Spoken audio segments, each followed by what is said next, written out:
Prepare to witness one of history's most electrifying showdowns, a tale of guts, glory, and a giant who never saw it coming. This is the tale of David and Goliath, an epic confrontation for the ages, from the Bible's 1 Samuel 17.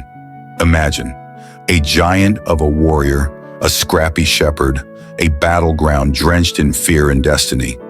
It's more than a tussle. It's an epic soaked in peril, divine turns, and visceral bravery.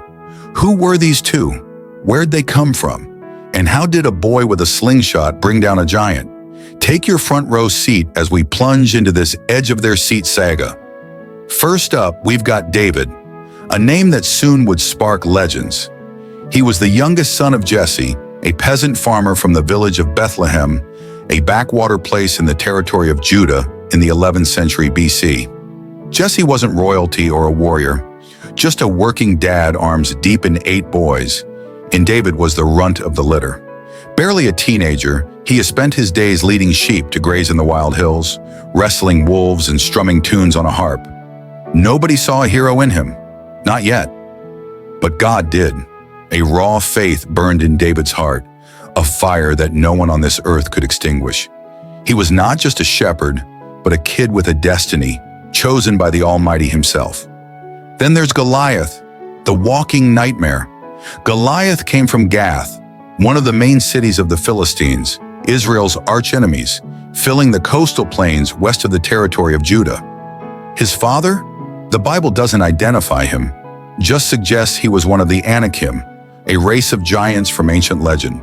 Goliath stood over 9 feet tall, a hulking mountain of muscle and menace, covered in bronze armor that shone like fire.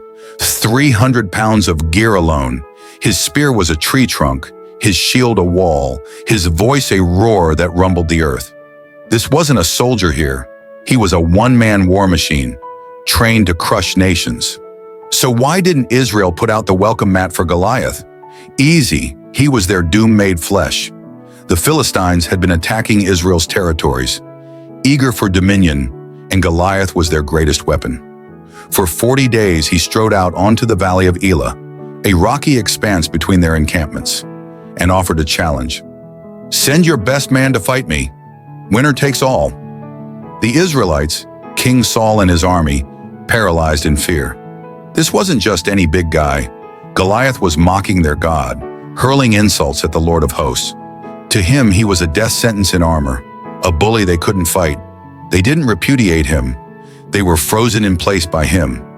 But God did not have that plan, and God's plan did not include cowering.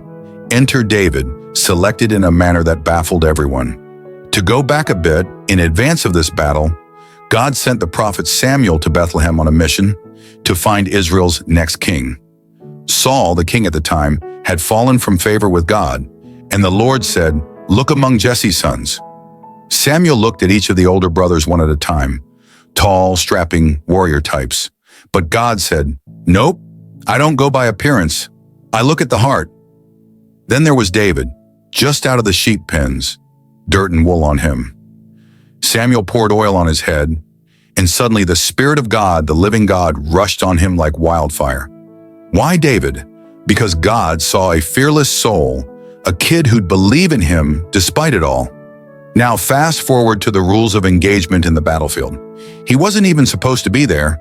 He'd been dispatched by Jesse to bring bread and cheese to his soldier siblings. But then Goliath shouted, and something broke. "Who is this uncircumcised Philistine that he thinks that he will defy the living God?" he growled. The soldiers laughed. "You? A kid?" Even Saul laughed, offering up his armor, which David rejected. It was too encumbering for a shepherd accustomed to ducking bears. Instead, he picked up his sling, 5 smooth stones from a brook, and marched out, a speck before a giant. This was not simply gut, it was faith ablaze. The valley of Elah became as silent as death. Goliath marched forward, armor rattling, his guffaw rolling like a thundercloud. "Am I a dog that you come at me with sticks?" he snarled, looming over David, his shadow engulfing the boy whole. The Israelites held their breath, Saul's army on one hill, the Philistines taunting from the other. David didn't flinch. "You come with sword and spear," he yelled, "but I come in the name of the Lord of hosts, the God you've mocked. Today, he'll hand you over." Goliath galloped, the ground shaking beneath his boots, spear lifted to eviscerate the whippersnapper. This was it, the fight of a lifetime. David ran, sling spinning over his head. Whiz, whiz, wham! One stone shot like a bullet from the brook right to Goliath's forehead. Crack. His skull cracked, his eyes white, and boom! He went down face first in the dirt, a 9-foot pile of incipient failure. The Philistines were aghast. The Israelites cheered. David didn't hesitate. He ran forward, seized Goliath's own enormous sword, and with a warrior's roar beheaded the giant and held his head aloft. Blood splattered, the crowd cheered, and the Philistines scurried away like frightened bunnies. One shot, one kill. A shepherd boy swayed the course of war. The aftermath? Pandemonium and praise. The Israelites pursued the retreating Philistines, slaughtering them, article of victory in God's name.